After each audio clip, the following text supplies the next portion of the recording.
دای ملک مسافر و غریبم او خدا جان، بی یار و بی کس و قوم و قریبم او خدا جان.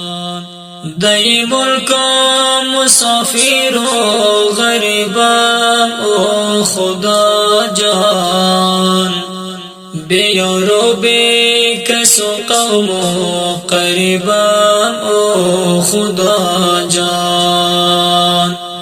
شهنشاهی مد اینجا خداییم او خداییم،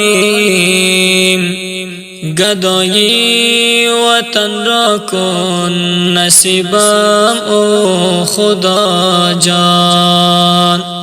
شهنشاهی مد اینجا خداییم او خداییم،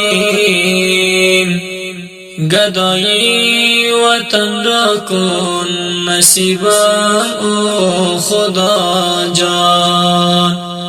مسلمانا بچی دلم کشال است، مسلمانا بچی دلم کشال است، نمیدانم وطنا چی احوال است، نمیدانم وطنا چی احوال است. شنوندگان نهایت گران قدر، این ترانه بنا و فرمایش عده‌ای از جوانان کشورم که در دیار غربت مسافرند انشاءالله خوانده شد با صدای شاه صدا ربانی درویش.